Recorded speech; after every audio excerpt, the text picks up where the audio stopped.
Pinakamalakas na hari. Credit to the author. 244 hanggang 50. Ang mga pangalan po na nandito ay galing sa mga name generator. Kaya kung meron man pagkakatulad sa mga pangalan ng totoong tao o lugar, ito ay tunay na hindi sinasadya. Ang grupong ito mula sa Iron Dragon Country ay nagbayad ng halaga para sa pagmamaliit sa kanilang kaaway. Agad na ginamit ni Francis ang kanyang mental energy sound attack at parang kulog na bumagsak sa organisasyon ng kalaban.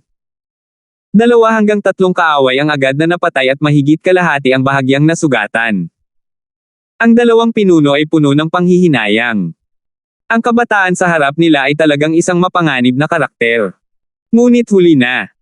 Bago sila makahinga, kumislap ang mga mata ni Francis habang ipinapaikot muli ang kanyang bloodline power. Shua! Kumalas ang Yin Shadow Cloak habang si Francis ay naging isang Asher Stripe na umaakay patungo sa kaaway. Hindi man lang nakita ng mata si Francis, halatang nagpipigil siya noon.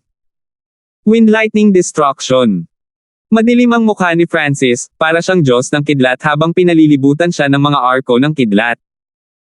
Ang grupong ito, nakagagaling lang mula sa mental energy sound attack, ay nabalot ng malalakas na alon ng kidlat na naging sanhi ng pagkibot ng kanilang mga paa. Kasabay nito, pinigilan sila ng magulong aura ng kidlat. Dahil sa katotohanang na-activate ni Francis ang kanyang bloodline power sa kritikal na sandali na iyon, bukod sa 2 leader, ang iba ay hindi nagawang lumaban. Pang!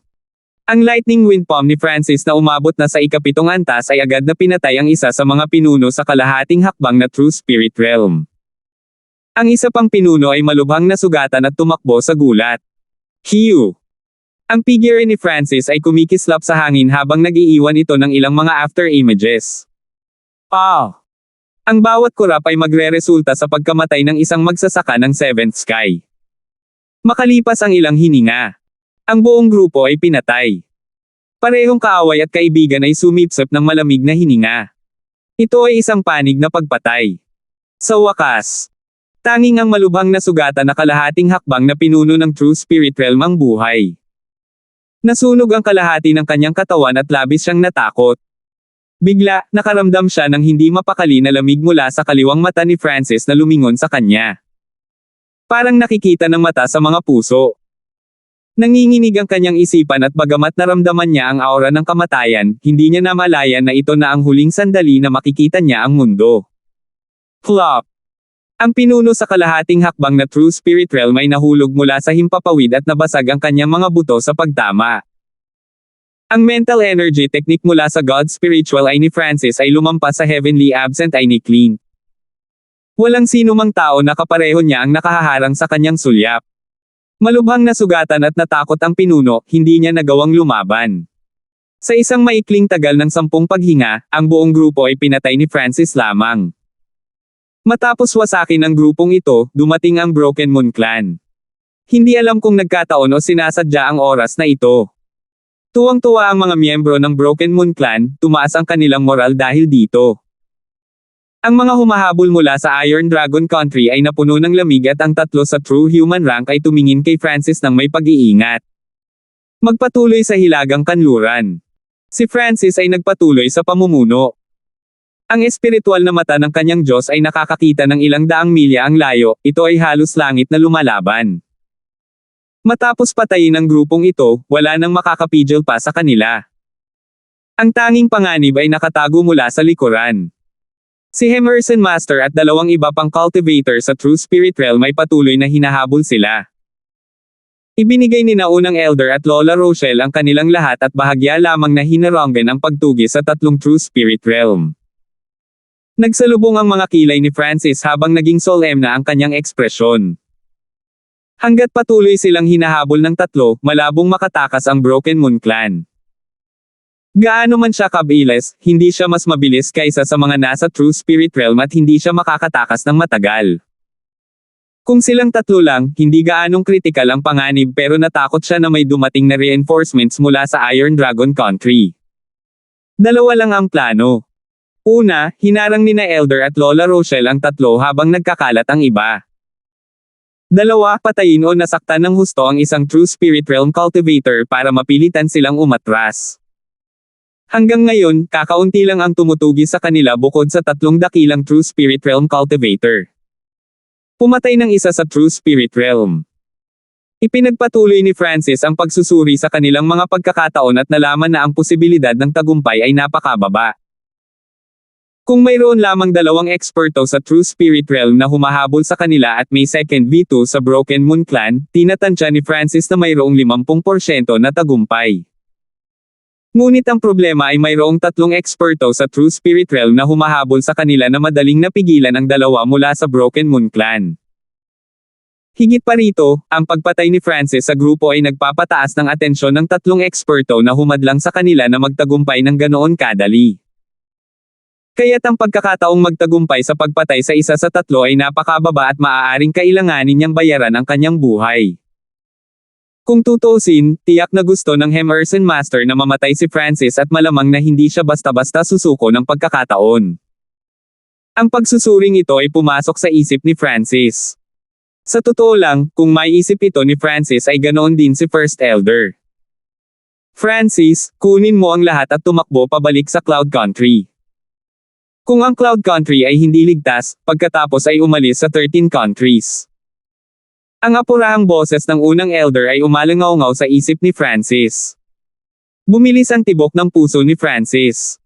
Nais ni unang elder na gumamit ng Plan 1, ngunit magtatagumpay kaya ito. Ang Wind God Vanquish. Isang malalim na boses ang narinig. Kaagad, kasama ang unang elder bilang sentro, sunod-sunod na sinag ng berdeng hangin ang bumaril patungo sa 3 eksperto, na pumipilit sa kanila na umatras. Biglang tumaas ang aura ni First Elder at tila nag-aapoy ang kanyang Chi of True Spirit. Old bastard, hindi mo ba gusto ang iyong buhay? Sinusunog mo ang pinagmumula ng tunay na espiritu. Nagulat si Emerson Master at natama ng isa sa mga beam na naging dahilan ng pagbaba ng kanyang bilis. Kasabay nito, mabilis na tumaas ang aura ni Lola Rochelle, or Sola, at lumitaw ang berdeng liwanag na bumabalot sa kanilang 3 sa True Spirit Realm na parang mga ugat ng puno. Sa pagsunog ng pinagmumula ng tunay na espiritu ng unang elder ang buong sitwasyon ay nabaliktad. Emerson Master and Co. ay pinilit sa isang desperado na sitwasyon. Kasabay nito ng sinindihan ng unang elder ang kanyang pinagmulan ng tunay na espiritu ay inilabas din niya ang mid-grade spiritual na sandata at nakatutok sa Emerson Master.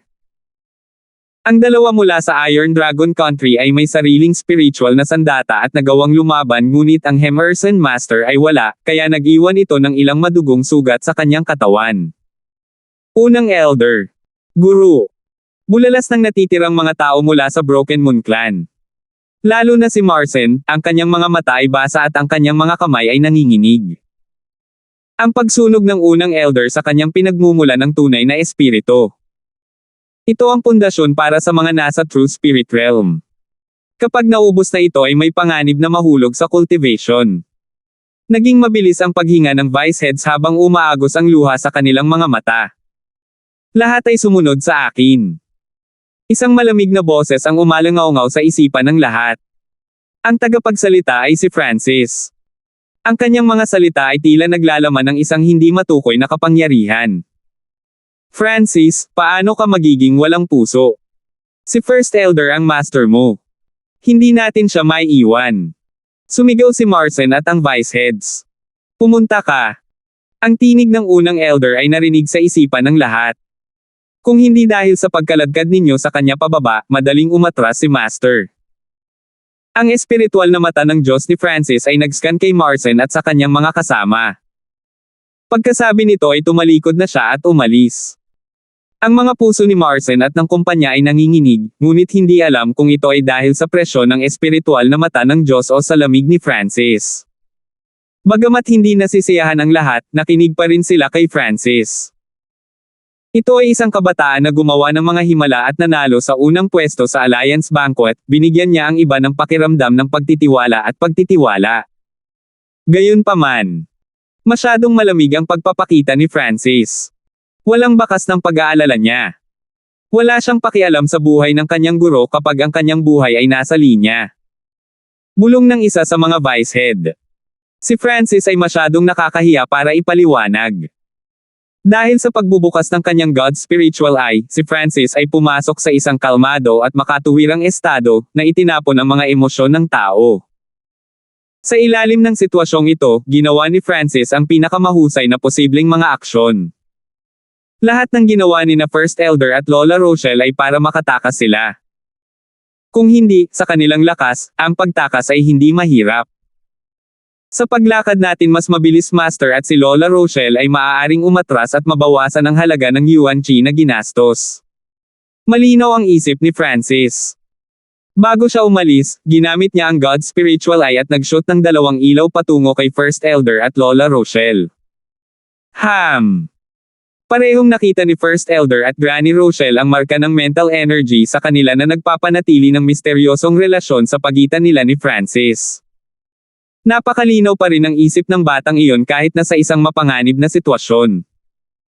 Nagpalitan ng tingin si First Elder at Lola Rochelle at nakita nila ang papuri at init sa mga mata ng isa't isa. Tila malamig si Francis, ngunit lihim siyang nag-iwan ng 2 marka ng enerhiya sa pag-iisip sa 2 matanda. Sa makatuwid, ang 2 panig ay maaari pa ring tumulong sa isa't isa. Hindi sumuko si Francis sa 2 elder, sa halip ay mas naplano niya ito kaysa sa iba. Takbo. Pinangunahan ni Francis ang grupo at nagtungo sa mga komplikadong landscape. Hanggat sila ay nakatakas, si First Elder at Lola Rochelle ay hindi na malalagay sa labis na panganib. Makalipas ang ilang oras, ang grupo ay umalis sa Dragon Kensilang Lake at pumasok sa isang komplikadong bundok na puno ng kagubatan. Nagpakawala ng hininga si Francis. Ligtas sila at sa pamamagitan ng God's spiritual eye, naramdaman niya na parehong buhay ang unang elder at Lola Rochelle. Ngunit sa sandaling ito, nangunot ang noo ni Francis nang makaramdam siya ng pagkabalisa. Kasabay nito, ang isang kasuklam-suklam na pakiramdam ay umusbong. Miyaw-miyaw. Lumitaw ang munting paws ang magnanakaw at ibinuka ang bibig habang pasulyap-sulyap sa paligid. Junior, nasa iyo ang ghost mark, nararamdaman ko ito mula sa 1,000 milya ang layo. Isang maikling elder na may hawak na tungkod na kahoy ang nakatayo sa puno sa harapan. Para siyang multo out of nowhere. Sino ka? Nanlamig ang puso ng Broken Moon Clan. Ang maikling taong ito ay naabutan sila ng hindi nila namamalayan. Si Francis lang at ang maliit na paws ang magnanakaw ang nakadama ng kung ano. Ghost mark. Kinagat ni Francis ang kanyang mga ngipin. Ang nakasusuklam na sakit na pakiramdam ay iniwan ng mahiwagang kalansay. Ngayon pa lang, hindi niya nagawang basagin itong ghost mark. Mahirap isipin kung anong antas ang misteryosong kalansay. Ang matandang ito ay ang ika-4 na elder ng Ancient Shrine at narito upang hulihin ka sa ilalim ng utos ng Grand Elder. Brat, uupo ka ba at hahayaan akong mahuli ka o pipilitin mo akong lumipat? Dahan daw ang sabi ng maikling matanda na parang nasa kamay na ang tagumpay. Ang kagubatan ay patay na tahimik. Ang mga hininga mula sa lahat ng Broken Moon Clan ay naging mapait habang pinalilibutan sila ng aura ng kamatayan. Uupo ba talaga sila doon at maghihintay na mahuli? Nakaramdam ng pait si Francis habang sinusuri ng kanyang isipan ang sitwasyon ngunit sa ilalim ng normal na mga sitwasyon, ang 2 sa kanila ay hindi makakatakas maliban kung mayroon silang 2 hanggang 3 Francis o Vanji na may ranggo.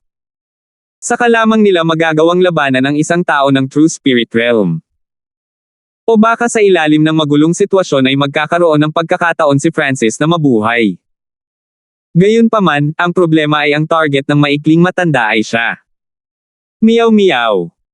Binaligtad ng maliit na paws ang magnanakaw ang tansong barya kahit nasa ilalim ng napakahirap na sitwasyon. Masasabi ng isa kung gaano siya kakulit. Miyaw-miyaw. Ang munting paws ang magnanakaw ay tuwang-tuwa na nagligpit ng barya na para bang ang hinaharap ay nagniningning. Muntik na itong matamaan ni Francis. Nasa harapan nila ang kalaban at naglalaro lang ito. Honglong. Sa sandaling ito ang langit ay lumabo at ang mga ulap ay gumagalaw. Hual-alala. Nagsimulang umulan at mula sa langit ang tunog ng kulog. Umuulan ng ganitong oras. Nahulog ang puso ng lahat mula sa Broken Moon Clan. Kulog-ulan na panahon. Bulong ni Francis sa kanyang sarili nang mawala ang pait sa kanyang puso at napalitan ng saya, ang langit ay laging nag-iiwan ng landas. 245. Sa kagubatan. Madilim ang langit at umalangaw-ngaw ang kaluskos ng kulog habang bumuhos ang ulan. Ang mga puso ng mga miyembro ng Broken Moon Clan ay sapat na kakilakilabot at ang ulan ay nagtulala pa. Ipinipikit ba tayo ng langit? Pinapabasa tayo na parang aso bago tayo mamatay. Puno ng kalungkutan si Vice Headley at ang kanyang mga kasama. Nagsalubong ang kilay ng maikling matanda habang nakatayo sa puno. Nang malapit na sa kanya ang ulan, itinulak ito ng kanyang Chi of True Spirit. Halatang naapektuhan din ang mood niya sa lagay ng panahon. Meow meow. Ang maliit na paws ang magnanakaw ay masayang nilalaro ang tansong barya sa kanyang paa nang walang pag-aalala sa panganib. Inangat ni Francis ang kanyang ulo at hinayaang bumuhos ang ulan sa kanyang mukha, nabasa ang kanyang damit. May ngiti sa kanyang mukha. Lahat kayo ay umatras. Gusto nitong makita ang lakas ng isang tao sa True Spirit Realm. Ang asher na buhok ni Francis ay umihip sa hangin habang ang isang eruptive aura ay unti-unting lumalabas mula sa kanya. Bagamat kakapasok lang niya sa 7th Sky, ang pressure na ibinubuga ni Francis ay mas malakas pa kaysa doon sa half-step True Spirit Realm. Junior Brother Hanford. Ikaw. Paano mo mahahadlangan ang isang eksperto sa True Spirit Realm ng mag-isa? Sabay-sabay tayong lumaban. Bulalas ni na Marcin at Vice Headley. Sa sandaling ito, ang mga puso ng mga miyembro ng Broken Moon Clan ay medyo napuno ng guilt. Pinag-uusapan lang nila kung gaano kawalang puso si Francis sa kanilang pagtakas, ngunit sa mapanganib na sandaling ito, si Francis ang lumabas. Mag-retreat kayong lahat. Ako lang sapat na. Ang malamig na mga mata ni Francis ay nakamasid sa mga tao. Nang matapos ang kanyang mga salita ay itinulak sila ng ipu-ipu ng hangin. Kasabay nito, ang Yin Shadow Cloak sa likod ni Francis ay kumikislap habang siya ay nagiging Asher Strike ng kidlat, paminsan-minsan ay kumukutitap habang siya ay bumibilis sa hangin. Hehe, maliit na trick. Naisip ng maikling elder na sinusubukan ni Francis na tumakas at ngumisi. Sa pagpitik ng kanyang dalawang daliri, dalawang purple snake na gawa sa hangin ang mabilis na tumakbo patungo kay Francis. Nakaramdam ng lamig ang huli na nasa kalagitnaan ng hangin. Wind Lightning Destruction. Pina-circulate ni Francis ang kanyang True Force at Bloodline Power sa maximum at isang malasalamin na tato ang lumitaw sa kanyang katawan, dahilan upang ang kanyang mga katangian ay tumaas sa tuktok nito. Nag-interact ang hangin at kidlat na lumikha ng isang ipoypo ng kidlat na bumalot sa pag-atake ng maikling elder. Shua! Ang dalawang ahas na kulay ube ay tila may kamalayan at talagang dumaan sa hatek ng hangin at kidlat, gayunpaman, ang kulay nito ay lumabo ng 60 hanggang 70%. Ngunit ang dalawang bahid ng lila ay tumalon pa rin patungo kay Francis. Shoo! Nag-iba ang ekspresyon ni Francis habang pinalapot niya ang isang lightning barrier sa paligid niya. Naiwasan niya ang isa sa mga strike ngunit kinailangan niyang harangan ang pangalawa. Kahit na ang pag-atake ay humina na sa 20 hanggang 30% ng orihinal nitong kapangyarihan, naging dahilan pa rin ito ng pagherumph ni Francis. Ang isa pang guhit ay dumaan sa maraming malalaking puno at ang mga punong ito ay hindi gumagalaw ngunit may perpektong butas kung saan dumaan ang ahas. Ang mga pag-atake na nabuo mula sa chi ng True Spirit ay hindi kapani-paniwalang malakas. Kahit isang maliit na butil ng True Force ay maaaring pumatay ng tao sa Ascended Realm. Ang lightning barrier sa paligid ni Francis ay naging mahina ng higit sa kalahati bago ito nagsimulang gumaling. Ginamit niya ang lahat ng kanyang kapangyarihan para i-dissolve ang isang casual na hakbang na ginawa ng isang eksperto sa True Spirit Realm. Mula dito, makikita ng isa ang pagkakaiba na dulot ng paglilinang. Maging ang Ascended Realm ay may malaking pagkakaiba sa bawat sky. Ngunit ito lamang ang pagkakaiba sa pagitan ng isang sky. Ang pagkakaiba sa pagitan ng Ascended Realm at True Spirit Realm ay napakalaki. Ang puwang ay hindi maaaring isara maliban kung ang isa ay hindi tao. Bahagyang nagulat ang maikling matanda. Akala niya ay madaling mapabagsak ng kanyang pag-atake si Francis ngunit ito ay natunaw ng huli. Ang maikling elder ay nakakita ng mga taong nagawang harangan ang pag-atake mula sa isang tao sa True Spirit Realm ngunit ito ang unang pagkakataon na makakita ng isang tao na hindi nasaktan ng gawin nila iyon. Nagagawa ko lang makipagpalitan ng 4 hanggang 5 galaw laban sa isang tao sa True Spirit Realm. Kahit sa ilalim ng normal na mga pangyayari ay 10 ang pinakamataas. Huminga ng malalim si Francis nang maramdaman niya ang pagkakaiba ng dalawa. Hindi niya alam na ito ay hindi kapanipaniwala sa mga mata ng mga nasa True Spirit Realm. Zizi? Interesting. No wonder nakuha mo ang atensyon ng division leader na nilagyan ka pa ng ghost mark. Lumitaw ang interes sa mga mata ng maikling matanda. Leader ng dibisyon. Nang marinig ito, nanginginig ang puso ni Francis nang bigla niyang naalala ang misteryosong balangkas sa Sky Cloud Forest. Noong mga panahong iyon ay tila napakagalang ng Blood Corps Protector sa taong ito na sa tansya niya ay isang subdivision leader. Ngunit mula sa bibig ng maikling elder, sa wakas ay nalaman niyang ang Kalansay ay isang division leader. Leader ng dibisyon. Sa Scarlet Moon Religion iyon ang madaling mataas na autoridad at ang kanilang lakas ay hindi nasusukat.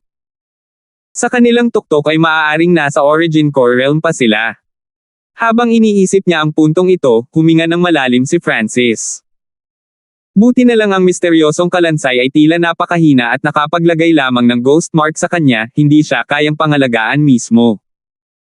Ngunit kahit nasa ilalim ng ganoong kahinaan, ang ghost mark ay hindi man lang nagawang alisin ng unang elder. Mula dito ay makikita ng isa ang malalim na pagkatao niya.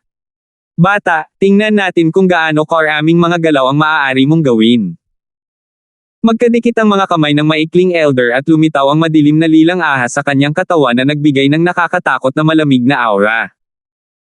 Naunawaan ni Francis na ang mga pag-atake ng maikling elder ay naglalaman ng pagguho ng mental na enerhiya. Sa bagay, galing siya sa Ancient Shrine. Mabuti na si Francis ay napaka-resilient sa mental energy at gamit ang kanyang bloodline power, muli siyang naging blur na lumipad sa hangin. Hindi ko na ito kayang ilabas pa. Napatingin si Francis sa mga ulap sa kalangitan at sa ulan at kidlat. Walang nakakaalam kung hanggang kailan sila magtatagal. 9 Tribulations Lightning Wind Palm. Bulalas ni Francis nang magsimulang manginig ang true force sa loob niya at nagsimulang gumalaw ang mga arko ng kidlat. Kasabay nito ay sinubukan ni Francis na makipag-ugnayan sa Lightning Yuan Chi sa hangin sa itaas.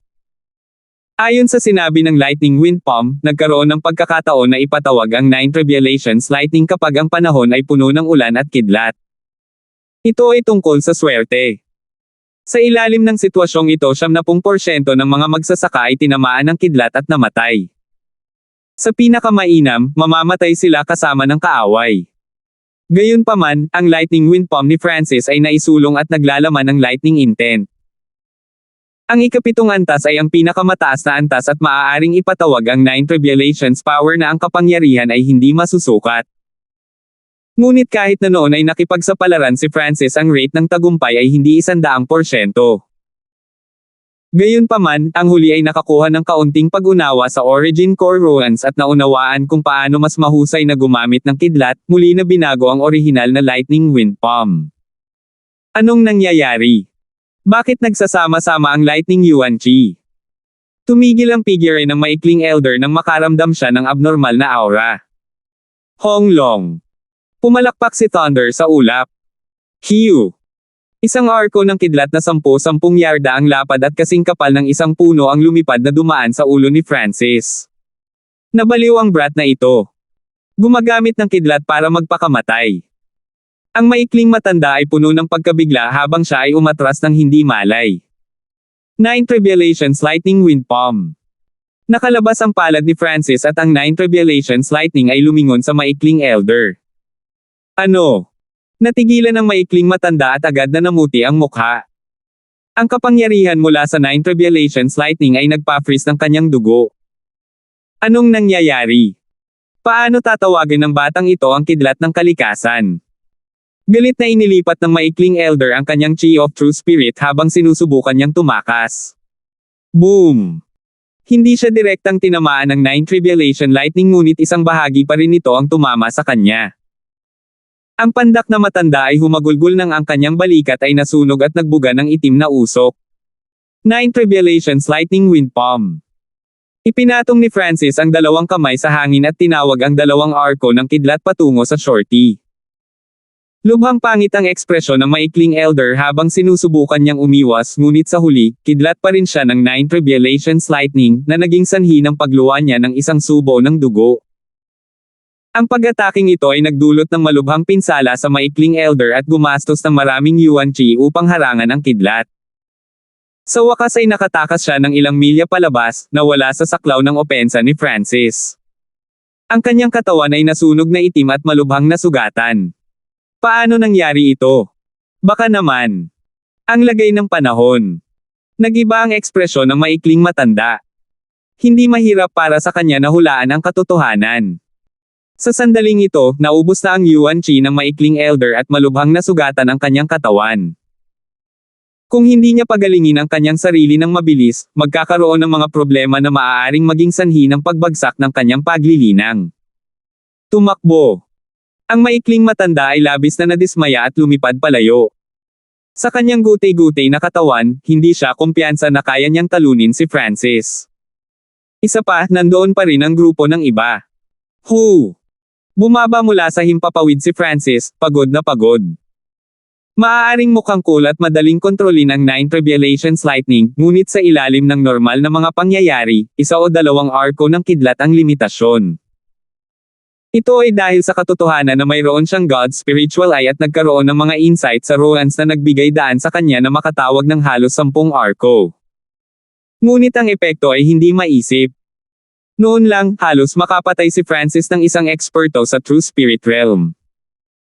Ang 9 Tribulations Lightning ay, pagkatapos ng lahat, ang kapangyarihan ng kalikasan. Hindi ko ito makokontrol sa gusto ko. Nagpakawala ng mahabang hininga si Francis.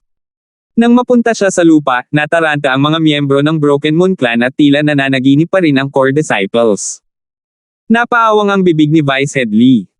First time niyang makakita ng ganoong eksena. Ang mga kaganapan na naganap ay sumalungat sa lowika. Isang junior sa Ascended Realm ang malubhang nasugatan ng isang eksperto sa True Spirit Realm na napilitang umatras ang huli. Walang maniniwala sa kanya kung sasabihin niya ito.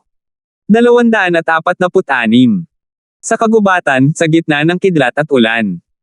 Ang tumakas na grupo mula sa Broken Moon Clan ay basang-basa, ngunit walang bakas ng kalungkutan sa kanilang mga mukha. Sa kabaligtaran, napuno ito ng saya at sorpresa. Nang bumaba na ang eksperto sa True Spirit Realm, naisip nilang mamamatay sila. Gayunpaman, hindi nangyari ang kanilang pagkamatay at lahat ng ito ay dahil sa kabataang iyon. Mabilis ang paghinga ni Francis at ang kanyang mukha ay mas mapatla kaysa dati. Gayunpaman, kalmado pa rin ang kanyang ekspresyon at patuloy ang matalim na pagsisiyasat ng kanyang mga mata sa lugar. Sa sandaling ito, bagamat ang lahat ay nakatingin kay Francis na parang nakatingin sa isang halimaw, ang kanilang mga mata ay puno ng paggalang at pasasalamat. Pumunta ka. Malumanay na sabi ni Francis habang nangunguna siya sa harapan. Ang buong grupo ay nagpatuloy sa pagtakbo sa ilalim ng utos ni Francis, at kahit na ang huli ay nanghina, ang bilis ng kanyang paglalakbay ay hindi mabagal. 2 oras. Kalahating araw. Isang araw isang gabi. Halos hindi nagpahinga si Francis at piniga ang enerhiya sa grupo. Sa pagsunod sa landas na ito, ang grupo ay hindi nakatagpo ng anumang mga panganib. Wala ni isang Yao Beast ang nakatagpo. Bagamat nagsimulang umikot ang isip ng grupo habang papasok sila sa malamis na kagubatan, si Francis na nasa harapan ay kalmado at tahimik. Ang kanyang kaliwang mata ay kumikinang sa isang Asher light na parang nakikita niya ang lahat. Sa tuwing tila dead end ang landas, magugulat sila ni Francis. Naisip ni Marson na may kinalaman ito sa kapangyarihan ng bloodline ni Brother Hanford. Sa wakas, sa araw na ito, sa ilalim ng utos ni Francis, lahat ay pinayagang magpahinga ng kalahating araw. Ang grupo ay pagod na pagod, at si Rina pati na rin si Fulton na may mahinang kultivasyon ay halos himetean. Inilibot ng mga mata ni Francis ang grupo at naisip, ang lugar na kasalukuyang kinaroroonan natin ay halos 10,000 milya ang layo mula sa labanan. Ang ghost mark ay mararamdaman lamang sa loob ng 1,000 milyang radius. Ang maikling matanda noon ay malubhang nasugatan at ang kanyang katawan ay halos ganap na nawasak. Kung hindi siya mabilis na gumaling, maaari itong mag-iwan ng permanenteng pinsala sa kanya. Dahil sa katotohanang nililinis ng Iron Dragon Country ang 13 clans, ang pinakamagagawa nila para harapin si Francis ay magpadala ng isang eksperto sa True Spirit Realm para patayin siya. Sa pag-iisip hanggang dito, ang puso ni Francis ay puno ng kumpiyansa. Makalipas ang 4 na oras. Matapos magpahinga ng ilang sandali, halos gumaling na sila at gumanda ang kanilang mga mukha. Brother Francis, kahit nakatakas na tayo, master at sila. Puno ng pag-aalala si Marcin. Matapos ang pagkamatay ng Broken Moon Clan Master First Elder ay naging core ng clan. Bukod pa rito, dahil sa pagkakanulo ni Emerson Master, ang lakas ng Broken Moon Clan ay nabawasan ng husto. Buhay pa sila. Ang espiritual na mata ng Diyos ni Francis ay nakatutok sa isang tiyak na direksyon at nagpadala ng isang tipak ng Asher na ilaw na naglalaman ng mental energy, tila naaabot nito ang kabilang panig. Walang kamalay-malay, naramdaman ng grupo na ligtas sila nang marinig nila ang mga salita ni Francis. Gayunpaman, nag-aalala pa rin si Francis. Buhay. Ngunit hindi ito nangangahulugan na sila ay nakatakas at sila ay ligtas. Bilang isang dalubhasa sa True Spirit Realm, ang mga taong humahabol kay First Elder at Granny Rochelle ay magiging mas malakas. Paano ito? Mananatili si Vice Headley habang ang iba ay susundan si Brother Yang pabalik sa Broken Moon Clan upang bigyan sila ng babala na palakasin ang kanilang mga depensa. Kung tila may mali sa Broken Moon Clan, dapat kayong magtago sa Sky Cloud Forest o umalis sa 13 bansa. Utos ni Francis. Sa sandaling ito, hindi natitinag ang autoridad ni Francis. Brother Francis, mag-ingat ka. Matalim na tiningnan ni Marcin si Francis habang sinusundan ng iba ang landas pabalik sa Broken Moon Clan. On the spot. Si Francis at Vice Headley lang ang naiwan. Bago sila umalis, si Rina at Fulton ay puno ng pag-aalala at pag-aalala.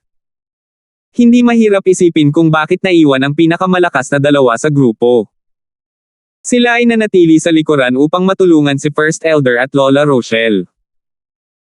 Ang dahilan kung bakit iniwan ni Francis si Vice Headley ay dahil siya ay mapagkakatiwalaan at ang kanyang lakas ay malapit sa kanyang sarili.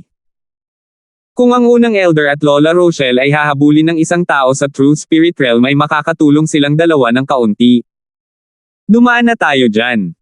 Agad na pumili si Francis ng direksyon na parang ginagabayan siya ng Diyos.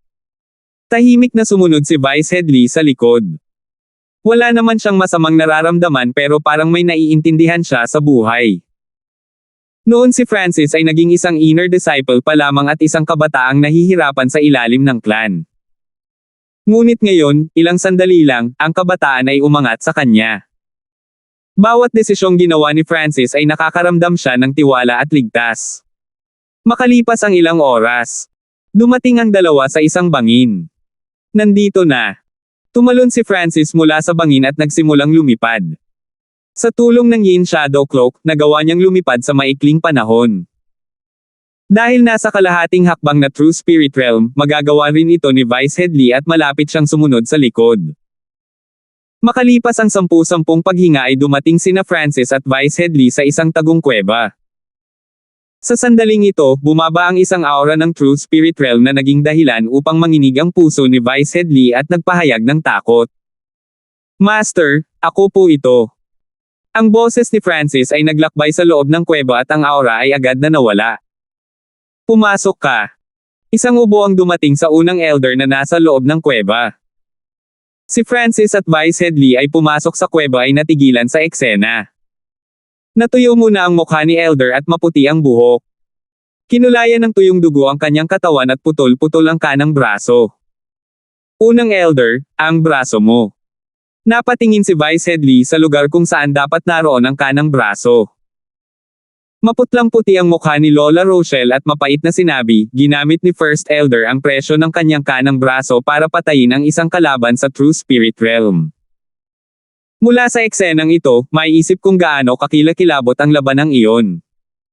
Tahimik na naglakad si Francis sa harap ng unang elder. Francis, ang Broken Moon Clan ang nagligtas sa halos lahat ng ating lakas at ang mahalaga ay nakaligtas tayo sa kalamidad na ito. Napuno ng papuri ang mukha ni Una ngunit medyo mahina ang boses nito. Pagkatapos ay ikinwento ni Vice Headley ang kanilang pagtakas na naging sanhi ng labis na kagalakan ni na First Elder at Lola Rochelle.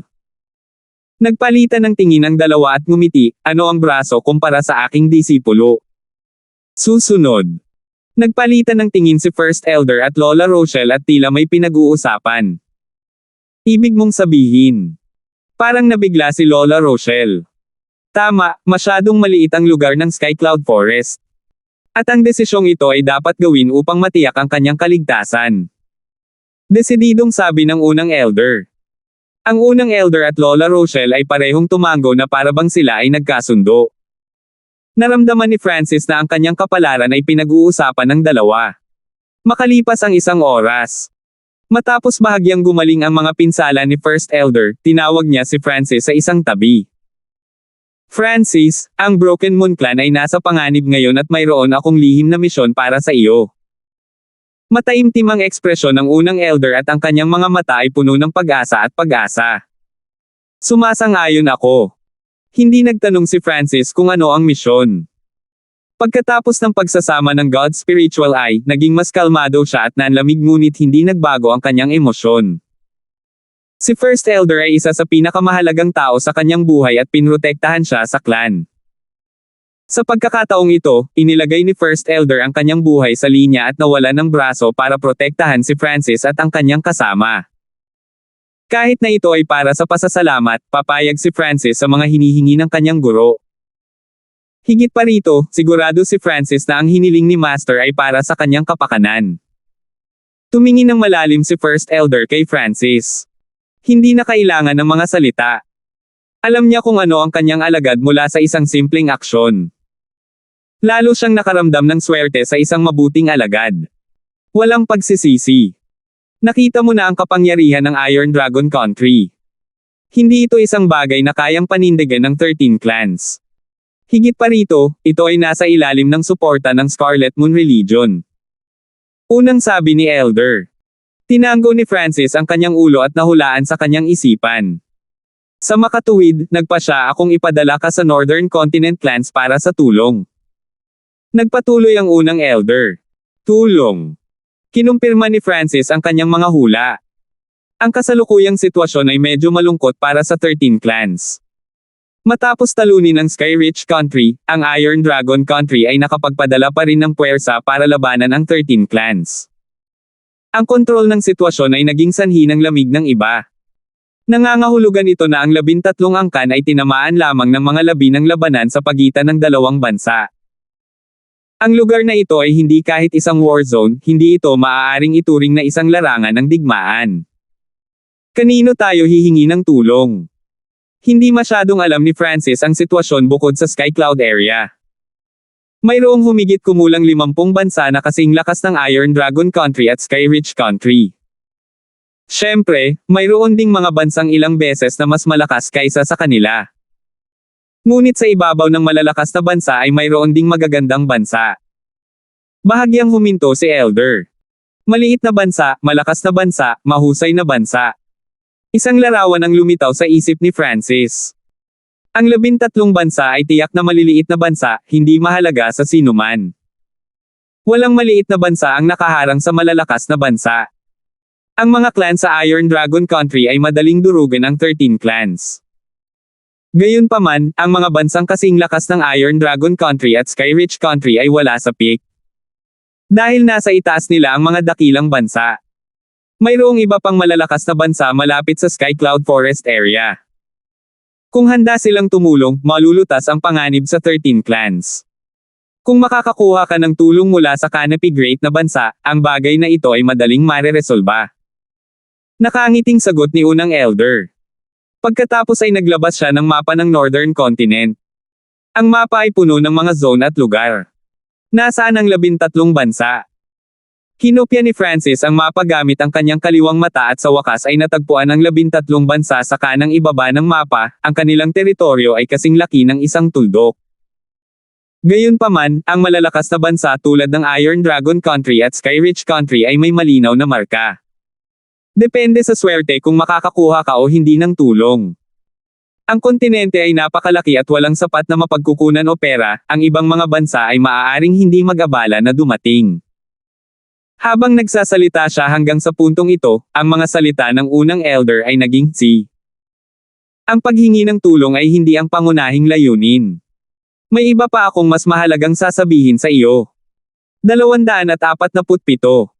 May isa pa akong mas mahalagang sasabihin sa iyo. Habang nagsasalita siya, may kumislap na liwanag sa mga mata ni First Elder ngunit di nagtagal ay lumabo ito habang walang tigil ang pagbabago ng kanyang ekspresyon. Sa sandaling ito, ang unang elder ay nahuhulog sa kanyang mga alaala at mga ekspresyon ng pag-iisa, pangungutya, panghihinayang, at puot sa kanyang mukha. Mula nang siya ay naging disipulo ng unang elder, ito ang unang pagkakataon na nakita ni Francis ang kanyang guro na may ganoong komplikadong mga ekspresyon. Nagkasala akong sabihin ito ngunit ang misyon na ito ay isinasaalang-alang din ng aking mga personal na gawain. Nabawi ng unang elder ang kanyang kalmado at naglabas ng kalahating brush na gawa sa kristal at ibinigay ito kay Francis. Dahan daw ang hinawakan ni Francis ang hairbrush at napansin na gawa ito sa isang espesyal na material na ginawa itong maihahambing sa isang mid-grade mortal na armas.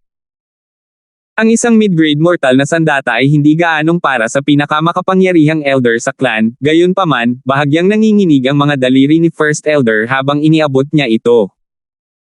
Unang elder pagkatapos ay agad na naglabas ng panulat at papel pagkatapos ay mabilis na nagsulat ng isang liham na ibinigay niya kay Francis. Kailangan mong ibigay ang liham na ito at kalahati ng hairbrush na ito sa pamilya Lane ng Canopy Great Country. Kung ang sitwasyon sa 13 bansa ay hindi mailigtas, tutulungan ka ng taong ito dahil sa ating relasyon. Ang unang elder ay same time na nagsalita. Inilibot ng mga mata ni Francis ang liham at nakita ang ilang salita dito, Liu Kingson. Buksan lamang. Isang sulat, kalahating brush ng buhok. Parehong pupunta sa Canopy Great Country. Ano ang kaugnayan sa pagitan ng receiver at master? Kahit na curious si Francis, hindi siya nagtanong. Kahit na ito ay para sa pasasalamat, tatapusin ni Francis ang gawaing ito ng walang pag-aalinlangan. Higit pa rito, malinaw na inaalagaan ni First Elder si Francis. Masasabing ito ay sadyang ginawa para sa kanya. Tumingin sa ibang perspektibo. Sa talento ni Francis, ang pananatili sa 13 countries ay maghihigpit lamang sa kanyang paglaki. Pero kung nakapasok siya sa mas malalaking lupain, baka iba na ang kinabukasan niya. Dapat kang umalis sa 13 bansa sa loob ng 2 buwan. At saka, para payagan ang paglilihim, hindi mo na makikita ang sinuman mula ngayon. Mahigpit na sabi ng unang elder. Ang ibig sabihin ni Master ay hindi ko na makakausap muli ang mga tao ng clan. Mas mainam na huwag gawin iyon. Unang bamantong hininga si elder pagkatapos ay idinagdag, kung tungkol sa iyong pamilya, tutulungan ko sila. Kung wala kang anumang alalahanin, maaari kang umalis. Nang marinig ito, sa wakas ay nagbago ang ekspresyon ni Francis. Bakit nagsalita ang unang elder na para bang siya ay mamamatay? Hindi kaya magkaroon ng kahit isang pagkakataon ng pag-asa ang Broken Moon Clan at ang Alliance. Hindi ko alam kung maliligtas ba ang Alliance sa hinaharap, ngunit alam kong tiyak na hindi ito magagawa sa ngayon. Mapait na umiling ang unang elder habang matalim ang tingin niya sa kanyang disipulo. Nagsimulang maunawaan ni Francis ang mga salita ng kanyang guro. Inilalagay niya ang pag-asa at hinaharap sa kanyang mga kamay. Gayunpaman, hindi pa rin naniniwala si Francis na hindi maliligtas ang 13 clans. Naisip niya sa kanyang puso, masyado bang nag-iisip si Master sa isang masamang pananaw? Mukhang naiintindihan ni Elder ang kanyang hinala ngunit hindi niya ito sinagot ng diretsyo. Sa halip ay sinabi niya, ang 13 angkan ay maaaring magsama-sama upang labanan ang Iron Dragon Country. Gayunpaman, ikaw lamang ay hindi makakaapekto sa isang labanan ng ganitong sukat. Naiintindihan mo ba ang aking mga intensyon? Naiintindihan ng alagad na ito. Mula sa kasalukuyang sitwasyon, ang misyon na ito ay may positibo lamang para sa akin at walang negatibo. Mabilis na nagbago ang iniisip ni Francis nang pumayag siya. Tama ang sinabi ni Elder. Kahit na manatili si Francis sa loob ng Sky Cloud Forest, hindi siya magiging mahalaga. Kahit na ang mga eksperto sa True Human Rank ay hindi ligtas sa mga labanan sa ganitong sukat. Ang mga magsasaka sa Ascended Realm ay ang mga nasa ilalim na sundalo at maging ang mga kumpay ng kanyan. Wala silang anumang banta sa kaaway. Dahil wala akong gamit dito, bakit hindi pumunta at tumutok sa misyon? Shua! Isang blur ng Asher ang kumurap nang umalis si Francis sa kuweba. Hindi nagtagal pagkaalis ni Francis, nagpakita si Lola Rochelle sa tabi ng unang elder. Ibaba mo ang iyong ulo para humingi ng tulong sa taong iyon. Hindi makapaniwala si Lola Rochelle. Walang sinabi si First Elder. Ang tanging ginawa niya ay tumingin sa direksyon ng pag-alis ni Francis, na nalubog sa malalim na pag-iisip. Oh well, ang iyong mga aksyon ay nag-iiwan sa 13 clans ng isang thread ng pag-asa. Para kay Francis, walang downsides. Una, nakaalis siya sa magulo na 13 bansa, at pangalawa, nakapasok siya sa totoong yugto ng Northern Continent. Napabuntong hininga si Lola Rochelle. Habang iniisip niya ang bagay na iyon, kung mayroon siyang isang mabuting alagad, marahil ay gagawin din niya ang mga haba upang mabuksan ang isang landas para sa kanila. Ngunit ang paghahanda ni First Elder ay mas mahusay at nagkaroon ng mga koneksyon kahit sa Great Bansa. Makalipas ang kalahating araw, pumasok si Francis sa Sky Cloud Forest mag-isa. Sa daan, nakita niya ang grupo mula sa Broken Moon Clan kasama ang kanyang god spiritual ay mula sa ilang daang milya ang layo.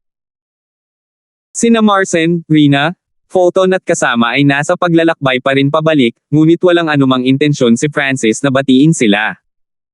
The Broken Moon Clan. Cloud Country. Aalis sa ganitong paraan at mawala sa mga tanawin ng lahat. Ang puso ni Francis ay ayaw at nalulungkot. Siya ay lumaki sa Cloud Country at hindi kailanman umalis sa lugar bukod sa 13 Clan Alliance Banquet. Ngunit sinabi ng Loika kay Francis na magkakaroon lamang ng mga downsides kung mananatili siya. Ang 13 clans ay nahulog sa isang mapanganib na whirlpool. Hindi ko mababago ang sitwasyon gamit ang aking kapangyarihan. Higit pa rito, mayroon din akong ghost mark sa akin kaya mas mapanganib ako para sa akin kaysa sa lahat. Huminga ng malalim si Francis. Mula pa noong Floating Crest Trial, si Francis ay bumangon at pagkatapos ay nakakuha ng unang pwesto sa Alliance Banquet hindi pa nagtagal. Ang gayong mga tagumpay ay naging tiwala sa kanya. Ngunit sa sandaling ito, pakiramdam niya ay wala siyang magawa. Ang pagharap sa buong sitwasyon kung ano ang maaari niyang gawin ay maaaring baliwalain at kung hindi gagawin ng tama, siya ay mawawalan ng buhay. Kapag nagkaroon na ako ng tunay na kapangyarihan, siguro makokontrol ko ito sa tadhana ng lugar na ito. Biglang nagkaroon si Francis ng lakas. Meow meow. Tamad na umupo ang maliit na paws ang magnanakaw sa balikat ni Francis. Kung ikukumpara noong napisa pa lang, ang munting paws ang magnanakaw ay lumaki lang ng kaunti, kaya hindi na ito pinansin. Kasing laki pa rin ito ng palad. Ang bilis ng paglaki nito ay hindi kapani-paniwalang mabagal. Meow meow. Para bang naramdaman nito ang kalungkutan ni Francis, tinakpan ng maliit na paws ang magnanakaw ang mukha ni Francis pagkatapos ay masayang tumalon sa kagubatan. May puso si Francis na makipagkarera sa maliit na paws ang magnanakaw, ngunit nang hindi ginagamit ang Yin Shadow Cloak at ang kanyang bloodline power, si Francis ay kapantay lamang ng pusa. Gayunpaman, sa mga tuntunin ng Lixie, si Francis ay wala kahit saan. Higit pa rito ang maliit na paws ang magnanakaw ay maaaring maging hindi nakikita at ang kanyang mga katangian ay bumangon lahat sa gabi. Siyempre. Ang maliit na paws ang magnanakaw ay paminsan-minsan ay nagtatapon ng barya na tila kayang kalkulahin ang hinaharap. Dumaan ang tao at pusa sa Sky Cloud Forest ngunit hindi nagpasya si Francis na umalis kaagad sa 13 bansa. Ang limitasyon sa oras na ibinigay ng unang elder kay Francis ay 2 buwan at si Francis ay mayroon pa ring sariling mga problema na kailangan niyang tapusin. Una, ang kanyang cultivation ay tumaas ng 2 sky sa Alliance Banquet at kailangang pagsamahin. Pangalawa, ang ghost mark ay isang problema na kailangang alagaan. Ito na ang pangalawang problema na naging dahilan ng pananakit ng kanyang ulo. Ang misteryosong balangkas ay talagang isang division leader. Noong nasa tuktok na ang Scarlet Moon Demonic Religion, isang subdivision lang ang nagawang walisin ang 13 clans at sirain pa ang isang strong country. Ang leader ng dibisyon ay hindi maarak. Sa araw na ito, pumasok si Francis sa isang misty zone. Ito ang mga panlabas na gilid ng 100 Graves Forbidden Ground. Ang paglapit ay magiging lupain ng mga buto kung saan naroon ang sumpa. Ang maulap na kagubatan ay may mahiwagang kapangyarihan na maaaring makapagpigil sa pandaman ng isang tao, kahit na ang mga eksperto sa True Spirit Realm ay mapipigilan ang kanilang mga pandama. Dito muna ako magbubungkal. Dapat safe. Nakahanap si Francis ng isang sulok at umupo. Makalipas ang kalahating buwan, pinagsama-sama ni Francis ang kanyang paglilinang. Masyadong padalos-dalos ang pag-unlad ng dalawang sky sa maikling panahon. Ang lahat ay nagkaroon ng ups and downs. Habang pinagsasama-sama ni Francis ang kanyang cultivation ay napansin niya na ang potensyal sa kanyang katawan ay itinulak pababa at ang pag-unlad ay magiging mas mahirap. Ito ay ang downside ng breaking sa pamamagitan ng tulong ng mga item. Sa kabutihang palad, wala siyang anumang intensyon na masira sa loob ng maikling panahon. Mayroong maraming mga matatandang tao sa clans na nanatili sa antas na ito sa loob ng mga dekada o kahit sa kanilang buong buhay. Ang agwat sa pagitan ng True Spirit Realm at Ascended Realm ay napakalaki. Upang makalusot, ang isang tao ay dapat magkaroon ng kapalaran, potensyal, talento, at swerte. Pagkatapos ng isa pang kalahating araw ng cultivation, ang cultivation ni Francis ay naging stabilized ngunit ang pagtaas ng kanyang potensyal ay limitado. Matapos pagsamahin ang kanyang pundasyon ay dumating ang pangunahing problema, ang Ghost Mark. Naramdaman lang ni Francis ang pagkakaroon ng Ghost Mark nang buksan niya ang kanyang God Spiritual Eye, ngunit sa kanyang cultivation at mastery sa mental energy, hindi ito sapat para masira ang markang ito. Ang kahirapan ay katumbas ng pagpasok sa True Spirit Realm. Gayunpaman, hindi sumuko si Francis. Nakatuon siya sa mental energy techniques at kung ano ang natutunan niya sa Alliance Banquet. Walang kamalay-malay, ang kanyang kahusayan sa mental energy ay higit na lumampas sa mga kasanayan tulad ng heart controlling technique. Sa panahong nakatuon si Francis sa mental energy, ang sitwasyon sa 13 bansa ay sumailalim sa malaking pagbabago. Isang bahagi ng 13 clans, experts ang nagtagumpay sa pagtakas. O mas tiyak, ang 12 clans. Pagkatapos ng kalahating buwan ng pagpaplano, inatake ng mga puwersa ng 12 angkan ang Concealed Dragon River. Sa sandaling ito, ang Concealed Dragon River ay naging kuta ng Iron Dragon Country.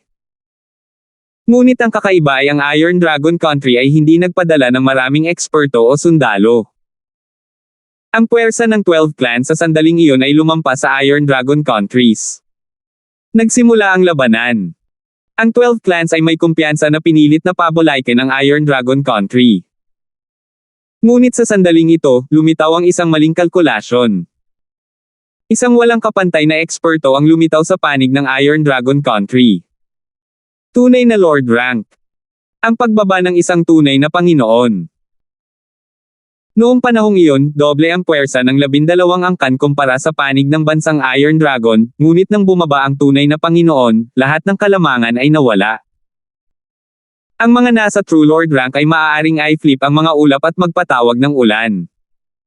Na may kakayahang ayusin ang labanan. Walang nakakaalam kung gaano kalakas ang isang tunay na Panginoon. Alam lang nila na ang mga matataas na echelon sa True Spirit Realm ay sumuko ng walang labis na pagtutol. 248. Sa gitna ng Concealed Dragon River. Ang mga elder ng 12 angkan ay sumuko na. Nababalot ng pait at kawalan ng kakayahan ang kanilang mga mukha. Ang pagpisode sa hangin ay isang kabataan. May hawak siyang metal fan at may matalas at nagyayelong mga mata. Ang pinaka-weird sa kanya ay ang layer ng metal na pamatong sa kanyang balat, maging ang kanyang damit at buhok ay tila metal. Ang malamig at metal na aura ay pumasok sa kalapit na espasyo, na tila nagyayelo, walang kahit isang simoy ng hangin ang naruroon. Tigan True Lord, sumuko na ang 12 clans at handang maglingkod sa malakas na bansang Iron Dragon. Papatayin mo ba kaming lahat? Pinigilan ng Grand Elder ng Cloud Sword Clan ang kanyang galit habang pinupunasan niya ang dugo sa gilid ng kanyang bibig. Bilang sword cultivator ng True Mystic rank, nalaslas niya ang katawan ni Tigan True Lord at nagdulot ng mga sparks na lumipad, ngunit ang kalaban ay hindi nasugatan. Sa halip, siya ay tinamaan ng isang nakakatakot na rebounding force. Ang iba pang matatanda ng 12 angkan ay galit na galit, gayunpaman, hindi sila gumanti o wala silang iniisip na pagtutol. Ang kaharian ng tunay na Panginoon ay napakalayo sa kanila. Bumontong hininga ang unang elder ng Broken Moon Clan, noong nakaraan, ang Iron Dragon Country at ang Sky Rich Country ay mayroon lamang isang eksperto sa True Lord rank, kaya sila ay balanse. Gayunpaman, ngayon, ang Iron Dragon Country ay may isa pang eksperto sa True Lord rank, kaya agad nilang nabago ang sitwasyon. Ang pagsilang ng isang True Lord rank expert ay nakaapekto sa sitwasyon sa buong lugar. Nakatayo sila sa tuktok, at ang bawat pag-iisip o pagkilos ay maaaring makaimpluwensya sa buhay ng daan-daang milyong tao. Si Tegan True Lord ay nag-hover sa gitna ng hangin ngunit nanatiling tahimik. Ang misteryosong itim na figure mula sa Iron Dragon Country ay naglabas ng isang blankong scroll na ilang yarda ang haba. Ito ay isang blood pact scroll. Lahat ng mga cultivator sa True Spirit Realm na naruroon dito ay pumirma nito. Sabi ng misteryosong itim na figure. Ang pagpatay sa 12 clans ay walang mga benepisyo para sa Iron Dragon Country. Bukod dito, hindi magiging madali ang pagpuksa sa mga ugat ng 12 clans. Ang pinakamabuting solusyon ay ang pagsisilbihan sila ng mga puwersang ito. Nagkatinginan ng mga matatanda ng 12 angkan na puno ng kawalan ng kakayahan ang kanilang mga mata. Ang Blood Pact Scroll ay katulad ng isang sulat ng pagsuko ngunit may mas malakas na epekto. Kapag nilagdaan nila ang scroll na ito, pipigilan sila. Matapos ang kalahating oras na inabot para sa paggawa ng tsaa. Ang mas mataas na echelon ng 12 clans ay pumirma sa Blood Pact Scroll ng isa-isa. Para sa Ancient Shrine, sila ay orihinal na subdivision ng Scarlet Moon Demonic Religion at nasa panig ng Iron Dragon Country. Hindi nila kailangang lumahok. Hiu! Si Tegan True Lord na nakahover sa gitna ng hangin ay walang ekspresyon na naging isang kumikislap na blur na sumanib sa kalangitan. Ang tunay na Panginoon ay hindi nagpakita kahit isang oras at hindi man lang kumikilos ngunit binaliktad ang sitwasyon. Ang balita ng pagsuko ng 12 clans ay hindi nagtagal ay kumalat sa 13 bansa. Ang mga eksperto ng Iron Dragon Country ay pumasok sa 12 clans at ang matataas na echelon ng bawat clan ay nagsimulang magbago. Kabilang sa kanila ang Broken Moon Clan. Ang Hemerson Master ay naging Broken Moon Clan Master at naging kinatawan ng malakas na bansang Iron Dragon. Dahil sa katotohanan na ang unang elder ay nawalan ng braso sa panahon ng labanan at nasunog ang kanyang pinagmumulan ng tunay na espiritu na nagresulta sa kanyang paglilinang, siya ay naging mahina. Ang Hemerson Master, na nakakuha ng tiwala ng malakas na bansang Iron Dragon at nagkaroon ng suporta ng Regulations Elder, ay naging taong may pinakamaraming awtoridad. Pagkatapos maging Clan Master, nagbigay ng utos ang Hemerson Master, patayin ang taksil na si Francis. Si Francis ay lumabag sa mga alituntunin ng clan, hindi nirerespeto ang kanyang mga elder, at tumakas. Kung mahuli ng buhay, ibalik siya sa clan. Kung siya ay lumaban, patayin siya. Ang walang emosyong boses ni Hemerson Master ay umalangaw-ngaw sa buong bulwagan. Ang utos na ito sa lalong madaling panahon ay nalaman ng lahat. Naglista rin ang clan ng matataas na reward para patayin o makuha si Francis. Ang pagbibigay lamang ng mga bakas ng Francis ay gagantimpalaan ng tao ng 10,000 mababang grade primal crystal stones. Ito ay hindi maliit na halaga kahit para sa mga eksperto sa true human rank. Kung tungkol sa paghuli o pagpatay kay Francis, ang bounty ay 10 beses na mas mataas. Ang unang elder at Lola Rochelle ay naging low-key at tahimik sa lahat ng nangyari sa clan. Dahil walang mahanap na anumang pagkakamali ang Hemerson Master at hindi lubos na kumpiyansa na kaya niyang alisin ang mga ito, wala siyang nagawa.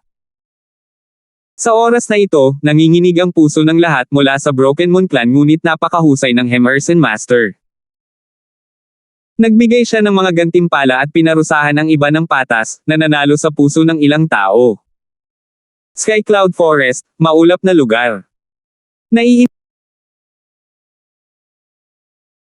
Naiintindihan ni Francis ang mga diskarte sa enerhiya ng pag-iisip at sinusubukang i-dissolve ang ghost mark sa kanya.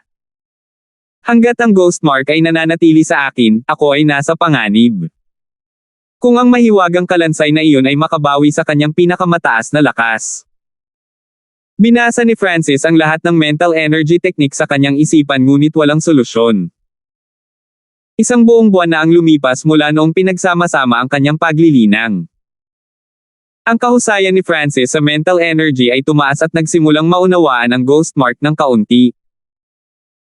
Ang ghost mark ay katulad ng mahiwagang kapangyarihan ng Curse of 100 Graves ngunit ang ghost mark ay walang nakakasakit na katangian. Nag-iiwan lamang ito ng marka sa akin, sa makatuwid ang espiritual na mata ng Diyos ay hindi lumaban sa likas na hilig.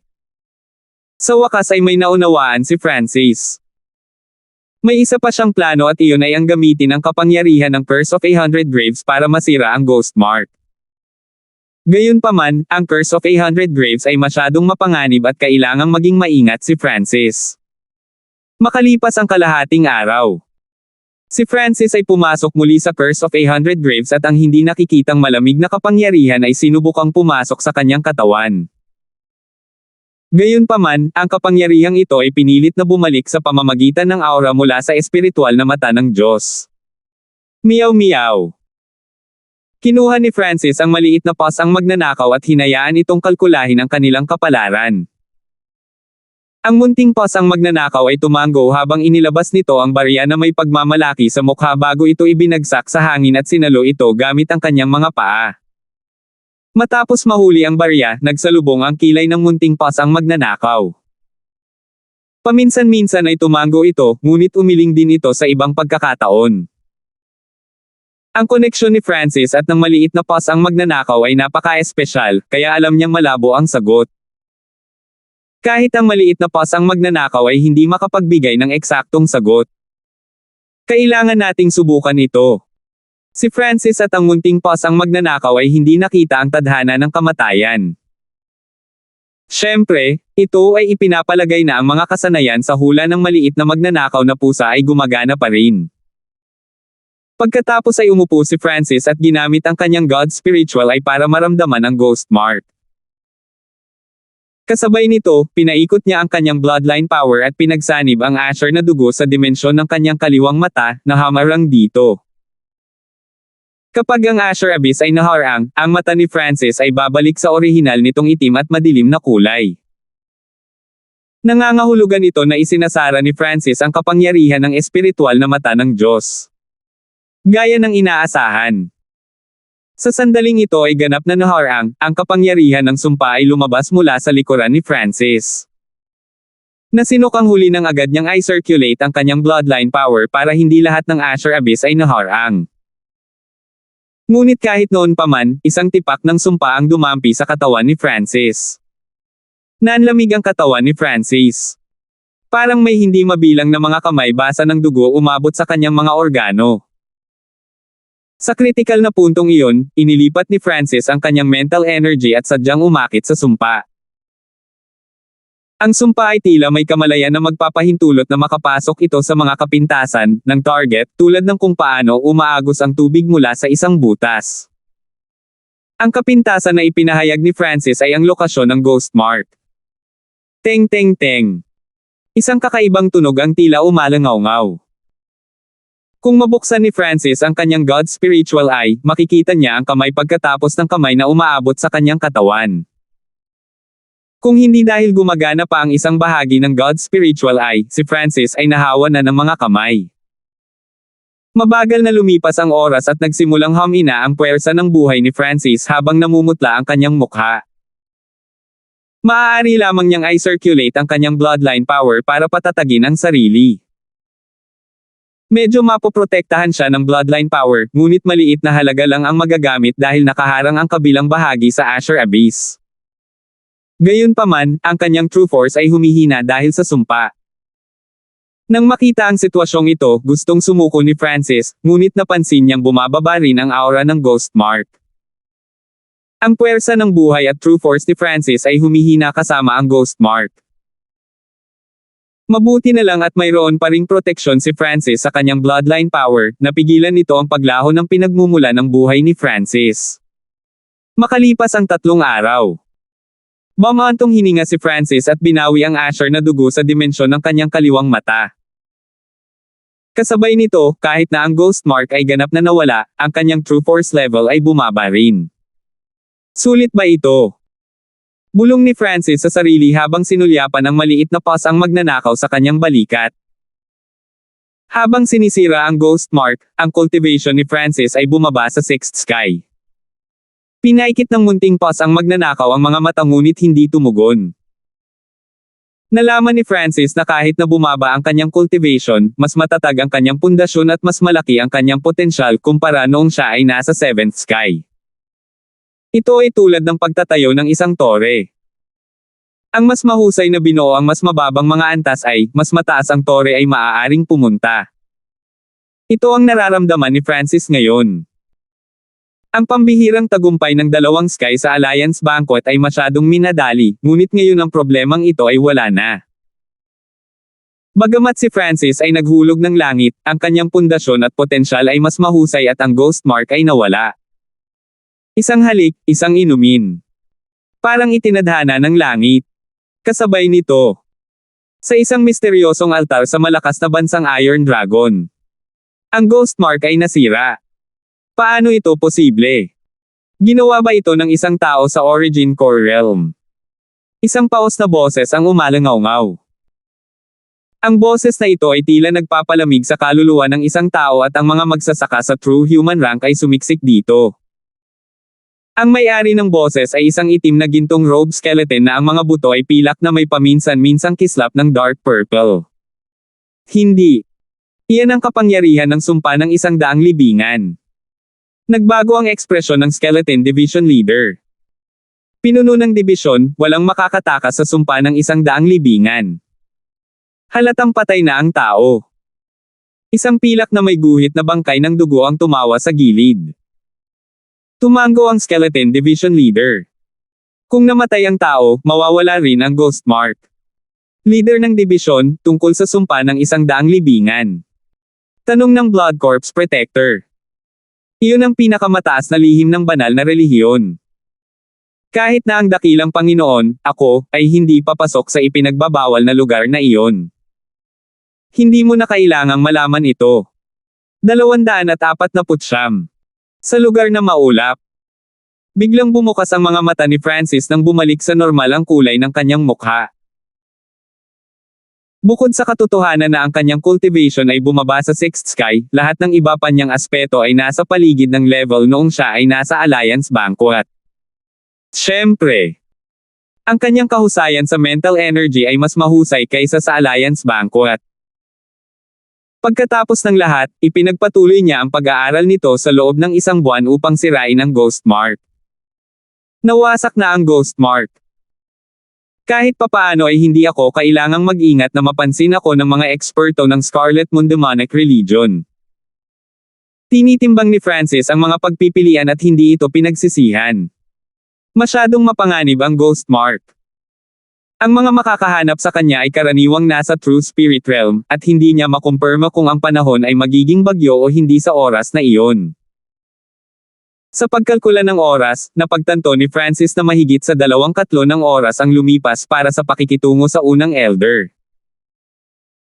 Ayon sa pangako, kailangan niyang umalis sa 13 countries sa loob ng 2 buwan at magtungo sa Canopy Great Country para tapusin ang kanyang lihim na misyon. Bagamat bahagyang ayaw ni Francis, kailangan niyang gawin iyon. Kasabay nito, si Francis ay patungo sa mas malaking yugto. Mula nang makita niya ang mapa ng Northern Continent at ang katotohanan na ang 13 bansa ay kumakatawan lamang sa isang tuldok sa sulok, ang kanyang puso ay nayanig. Makalipas ang 2 araw. Dumating si Francis sa Feather Cloud City at nalaman na ang lahat ay pareho sa dati. Bagamat hindi niya binati ang sinuman mula sa lungsod, kahit papaano ay nagkaroon siya ng hindi mapakali na pakiramdam na siya ay ikinulong ng isang bagay. Hindi siya nang ahas na manatili ng matagal at hindi nagtagal ay umalis siya sa Feather Cloud City. Maya-maya ay dumating na ang sipol ng hangin. Francis, huwag kang tumakbo. Bumalik ka sa clan kasama ko at aminin mo ang iyong mga kasalanan. Isang malalim na boses ang umalangaw-ngaw mula sa likuran. Ang tao ay isang nasa katanghaliang gulang na lalaki na nakasuot ng purple na robe at may hawak na high-grade mortal na armas habang pinamumunuan niya ang 10 miyembro ng clan na nakarating sa 6th sky o mas mataas. Bumalik sa clan at aminin ang aking mga kasalanan. Tumigil si Francis. Kilala niya ang middle-aged purple na nakadamit. Isa itong vice-head na bihasa sa pakikipaglaban. Mas mabuting sumuko ka na. Ang nasa katanghaliang gulang na taong nakasuot ng kulay ube ay nagpakalat ng kanyang high-grade mortal na sandata, na nagdulot ng malamig na mga laslas ng purple-green sword chi na bomb alot sa isang radius na 10 yarda. Kaluskos. Isang arko ng kidlat ang dumaan sa kamay ni Francis na parang maliliit na makamandag na ahas habang sila ay sumusugod patungo sa lalaking nakasuot ng lila at kasama. Sa ilalim ng sagupaan ng dalawang kapangyarihan, umatras ang kulay ube na nakadamit na figure at bomb alot sa kanya ang isang pamamanhid na sensasyon, dahilan upang hindi siya makagalaw at lumabas ang usok sa itaas ng kanyang ulo. Ang squad na dinala niya ay tinamaan ng natitirang mga arko ng kidlat at nahulog sa sahig, hindi makagalaw. Ito ang lakas ng una sa Alliance Banquet. Puno ng takot ang grupo. Sa isang galaw lang, natalo niya ang isang cultivator sa kalahating hakbang na True Spirit Realm at naging sanhi ng pagkawala ng lakas ng iba sa labanan. Gaano kaitikot ang kanyang lakas? Narinig ko na naabot ni Francis ang 7th sky sa Alliance Banquet ngunit ngayon ay bumaba na siya sa 6th sky para sa ilang kadahilanan. Kung siya ay nasa kanyang peak noon. Huminga ng malalim ang middle-aged purple robe na lalaki at pinigilan ang alon sa kanyang puso. Nang marinig niya ang tungkol sa misyon at mga gantimpala, narinig na rin niya ang katanyagan ni Francis, ngunit hindi niya ito masyadong inisip. Sa mga half-step na True Spirit Realm expert, siya ay nirerango sa top 3. Gaano man kalakas ang isang junior, ano ang magagawa nila? Gayunpaman, pagkatapos lamang niyang personal na labanan siya ay nalaman niya ang pagiging mapanganib ni Francis. Mas nakakatakot pa siya sa mga chismis. Kung tutuusin, ang cultivation ni Francis ay bumaba na ngayon sa 6th sky at 2 hakbang ang layo mula sa kalahating hakbang na True Spirit Realm. Sino ang nagpadala sa iyo para patayin ako? Lumamlam ang ekspresyon ni Francis. Dahil ang kanyang cultivation ay bumaba na sa 6th sky at hindi niya ginamit ang kanyang bloodline power, halos hindi niya napigilan ang kalaban sa paggalaw noon. Francis, inutusan na ni Clan Master Hemerson ang 13 countries na patayin ka. Kung lalaban ka, papatayin ka namin, ngunit kung babalik ka sa clan at aminin ang iyong mga kasalanan, dapat kang maligtas. Dahil sa kanyang pagiging maingat, hindi nagmamadaling kumilos ang lalaking nasa katanghaliang gulang na nakasuot ng lila. Una, hinihintay niyang gumaling ang kanyang squad at naghihintay din ng reinforcements mula sa clan. Ang Hemerson Master ay partikular na nagsabi na magstay para sa oras at sabihin sa isang elder-ranked expert. Kailangan ng isang junior sa Ascended Realm ng mga eksperto sa True Spirit Realm para patayin siya. Tinanggihan ng nasa katanghaliang gulang na lalaking nakasuot ng kulay ube ang kaisipang iyon noon, ngunit sa sandaling ito, mukhang hindi lahat iyon ang walang dahilan. Clan Master Hemerson. Pumatay. Nanlamig ang puso ni Francis. Susunod. Inilipat ni Francis ang kanyang bloodline power at agad na nasugatan ang nasa katanghaliang lalaki at kumpanya. Ilang galaw lang ang nagawa ng lalaking nakasuot ng purple bago natalo at nawalan ng braso sa proseso. Kung hindi dahil sa iisang clan sila, napatay na sila ni Francis. Tinatanong kita, ano ang nangyari sa nakalipas na 2 buwan? Lumingon ang mga mata ni Francis sa isa pang cultivator sa 7th sky. Ang deacon sa 7th sky ay agad na nakontrol at sumagot ng walang pag-aalinlangan. Nagtanong si Francis at sisigot ang deacon. Hindi nagtagal ay naunawaan ng una ang sitwasyon sa 13 clans at ang sitwasyon kung saan ang Broken Moon clan. Tunay na Panginoon bumababa. Ang 12 clans lahat ay sumuko. Hemerson Master, ang traidor na ito ay naging Broken Moon Clan Master at nagpadala pa ng mga tao para tugisin ako sa 13 countries. Ang balita ay natigilan at nagalit kay Francis. Ang pagbaba ng isang tunay na Panginoon ay naging dahilan upang siya ay maging walang magawa. Bagamat hindi siya personal na naroroon, iniisip kung paano nagkaroon ng dobleng puwersa ang 12 angka ng kalaban at kailangan pa ring sumuko, nitintiyan niya kung ano ang nangyari. Ang bagay na ikinagalit ni Francis ay ang Emerson Master ay naging Clan Master. Bumalik sa Concealed Dragon Lake, inatake ni Emerson Master ang orihinal na Broken Moon Clan Master at siya ang salarin ng kanyang kamatayan. Ang orihinal na Broken Moon Clan Master ay banal at matuwid. Nang si Francis ay nagdulot ng malaking problema sa Floating Crest Trial, siya at ang unang Elder ang nagpoprotekta kay Francis. Higit pa rito, ang magandang Clan Master na ito ay Master din ni Rina, kaya palaging magalang si Francis sa kanya. Emerson Master. Ang layunin ng pagpatay ay makikita sa mga mata ni Francis. Ito ang unang pagkakataon na gusto niyang pumatay ng isang tao ng labis.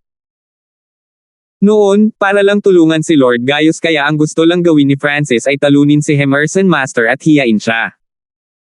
Hindi niya akalain na napakatuso ni Emerson Master. Matagal na niyang pinagtaksilan ang Broken Moon Clan, pinatay ang Broken Moon Clan Master, at ngayon ay nagpapadala ng mga tao sa kanya.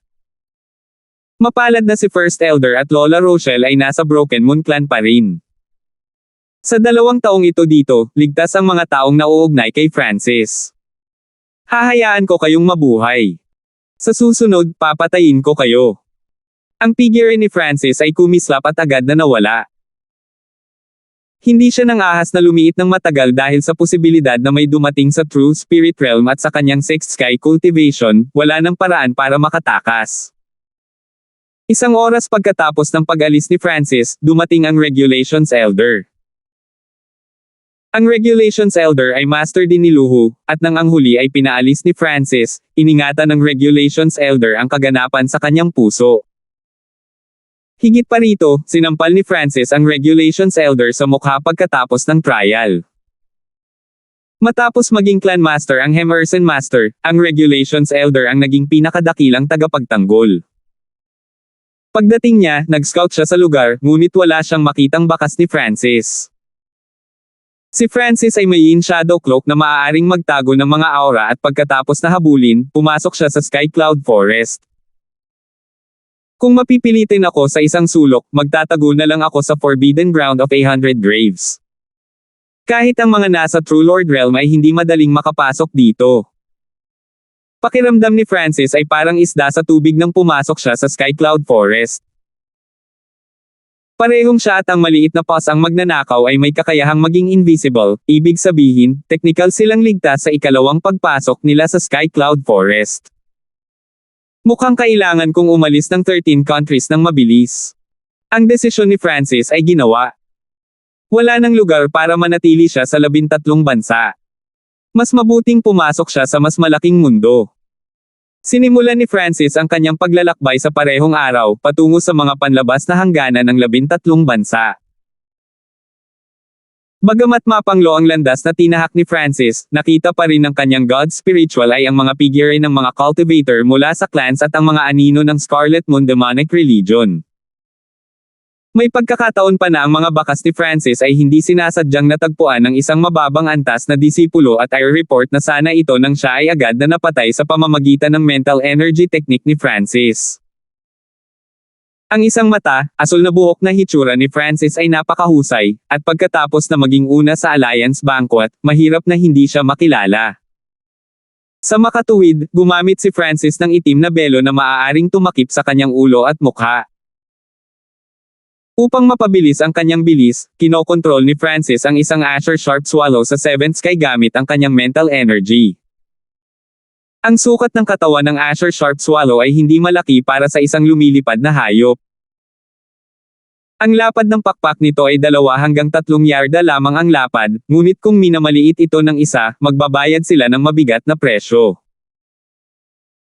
Ang mga pakpak ng Asher Sharp Swallow ay kasing manipis ng talam, at sa mga tuntunin ng bilis at opensa, ito ay nasa tuktok sa gitna ng 7th Sky. Ang kahinaan nito ay ang pagtatanggol nito. Ang depensa nito ay hindi kapantay ng mga hayop ng parehong paglilinang. Kapag may nakatagpo ng Asher Sharp Swallow, magiging maingat sila o atras kahit na nasa kalahating hakbang na True Spirit Realm. Ngunit sa mental energy ni Francis, madali niyang nakontrol ang Azure Sharp Swallow dahil sa katotohanan na hindi ganoon kalakas ang mental energy ng Azure Sharp Swallow. Q.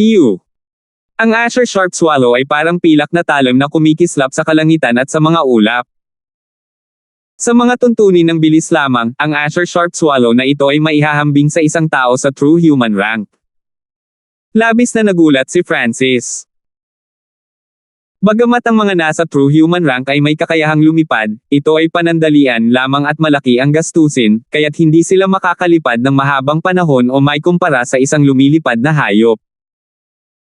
Ito ay dahil dito na ang lumilipad na mga hayop ay napakabihirang at ang pagpapaamo nito ay lubhang mahirap. Ngunit hindi ito naging mahirap para kay Francis. Wala pang 10 araw, lumipad na si Francis palabas ng 13 bansa.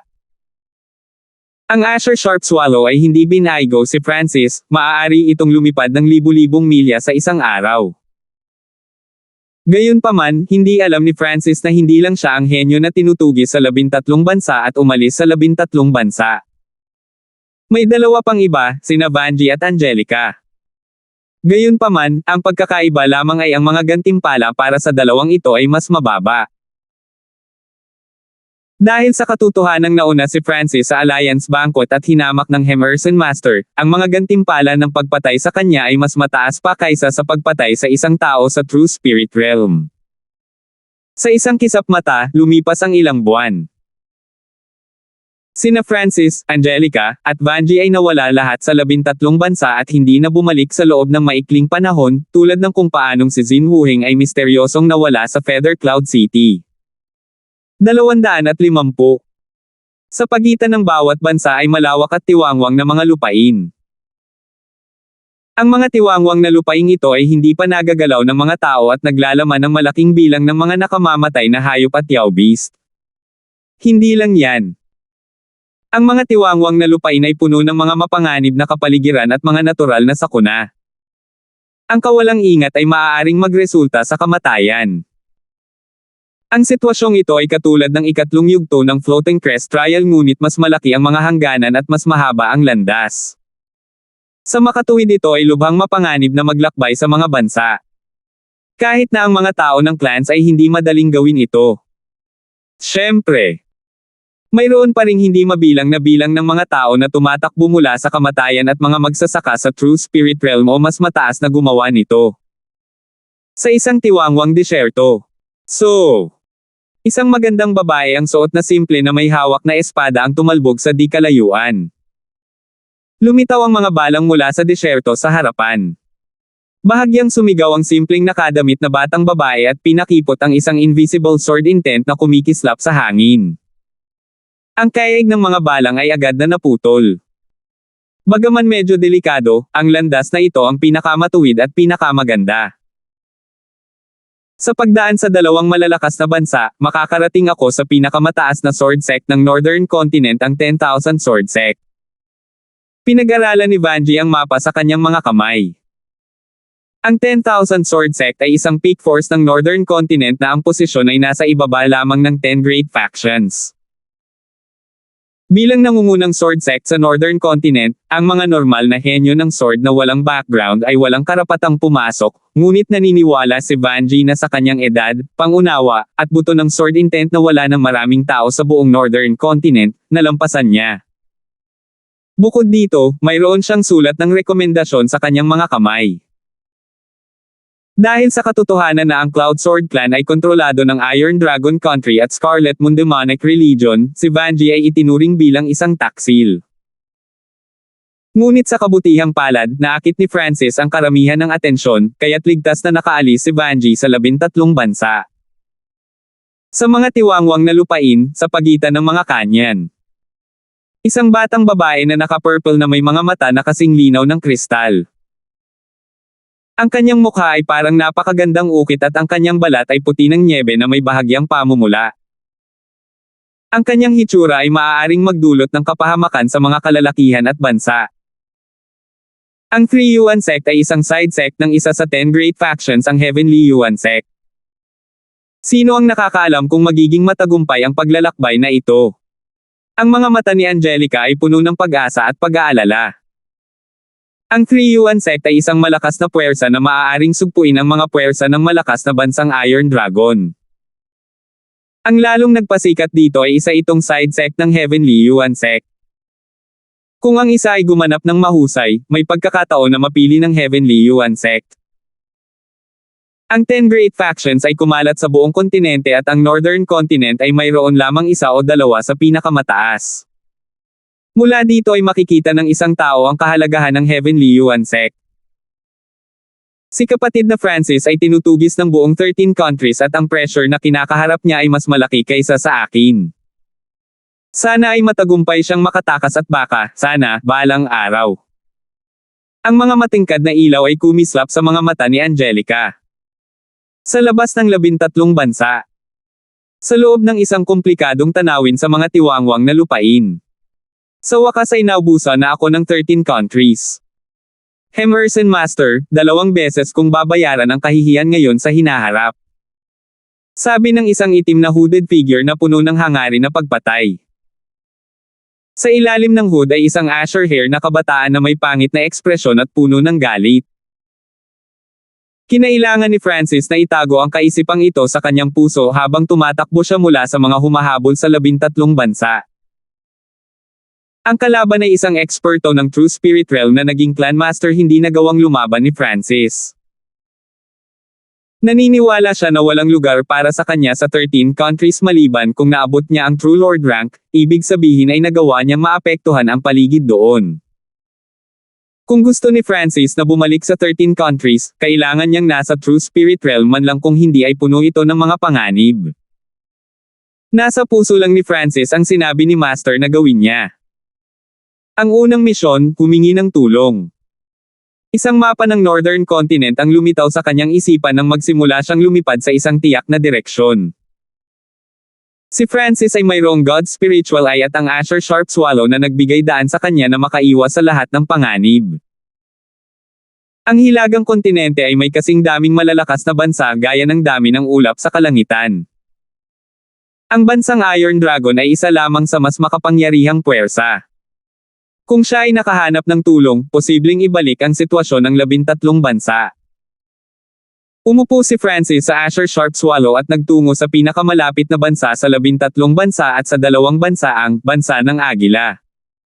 Gayunpaman, ito ay isang mahirap na landas. Sa isang kisap mata, kalahating taon na ang lumipas. Sa timog ng hilagang kontinente, dumaan ang umaalingaw-ngaw na ilog sa mga bundok, kapatagan, at desyerto na parang pupunitin nito ang lupain sa kalahati. Napakaganda ng eksena.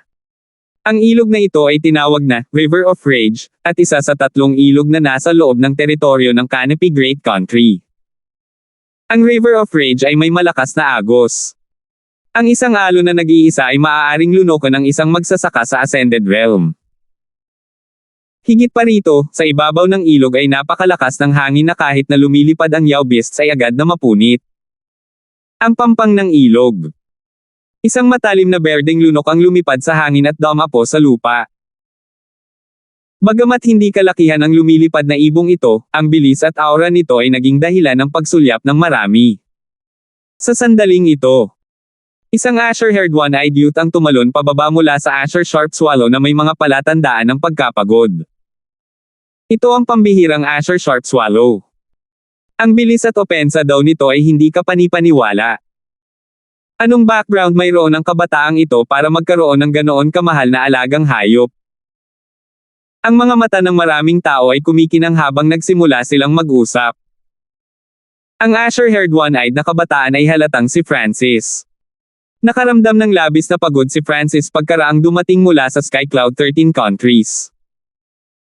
Sa kabutihang palad, nakapasok siya sa teritoryo ng Canopy Great na bansa at napakalayo mula sa 13 bansa. Naniniwala siyang walang makakakilala sa kanya. Sa buong Northern Continent, 3 bansa lamang ang may salitang Great dito. Ang Canopy Great Country ay isa sa 3. Ang pangalawang gawain, ibigay ang item ni Master sa Pamilya Lane sa loob ng Canopy Great Country. Sinuri ni Francis ang lugar ng may pag-iingat. Kahit na ang pinakamalakas na magsasaka dito ay nakarating lamang sa 7th sky, hindi siya naglakas loob na tingnan ang mga ito ng mababa.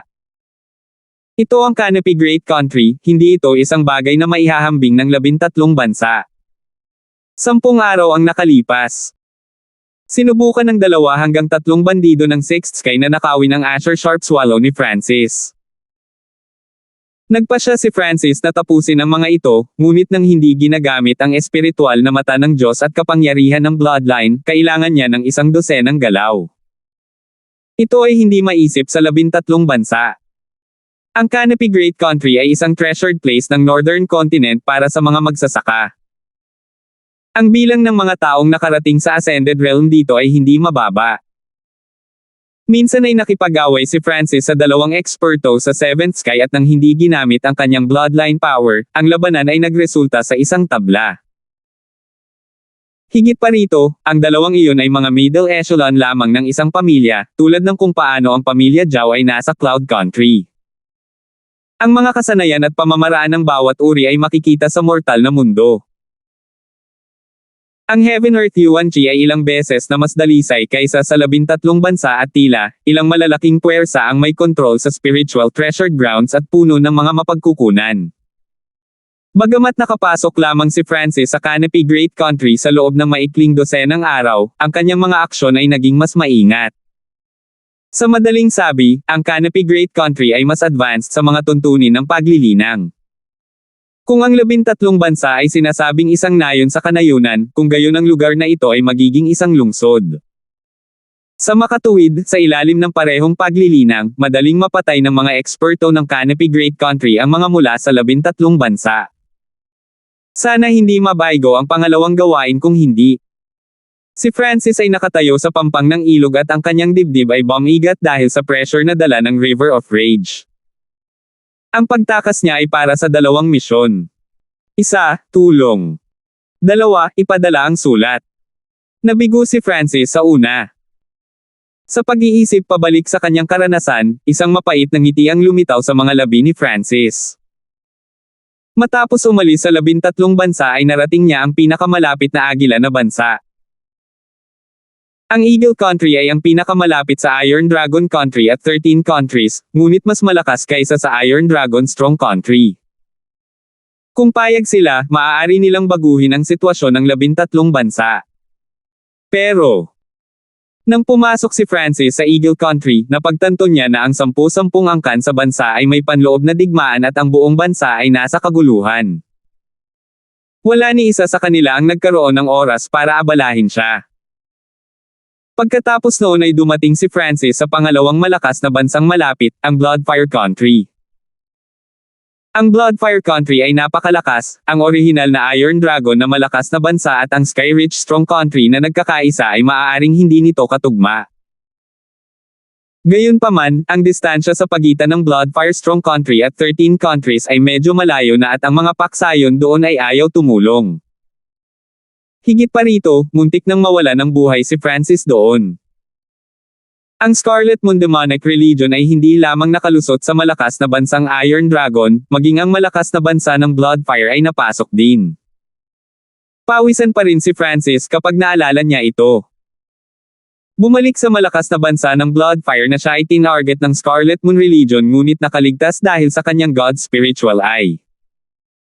Hindi niya maiwasang matuwa na nawasak niya ang ghost mark kahit na nawalan siya ng isang sky. Sa pagkabigo sa Bloodfire Country, ang gawain ni Francis para sa tulong ay nauwi sa kabiguan. Dahil ang ibang mga bansa ay napakalayo at sino ang makikialam sa isang brat na nanggaling sa isang mahirap na lugar.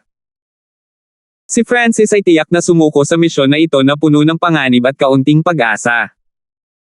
Hindi niya maiwasang maalala ang sinabi sa kanya ng unang elder. Maliit ang pagkakataong makakuha ng tulong. Ang pangunahing punto ay ang pangalawang gawain. Kung ito ay magtagumpay, hindi lamang kayo magiging ligtas, ang 13 bansa ay maaaring maligtas din. Sa sandaling ito, si Francis ay nakatayo sa harap ng River of Rage. Inilalagay niya ang lahat ng kanyang pag-asa sa pangalawang misyon. Ngunit sa ngayon kailangan ni Francis na dumaan sa River of Rage para makapasok sa gitna ng Canopy Great Country. Ang sitwasyon ng Canopy Great Bansa ay maaaring ilarawan bilang isang emperador, 3 sekta, 4 na pamilya, upang ipakita ang kaguluhan nito. Kabilang sa 4 na pamilya ay isang pamilyang Lane. Ngunit hindi alam ni Francis kung pareho ba ito sa binanggit ng unang elder. Salamat po at sinamahan ninyo ako. Ingat lagi mga master.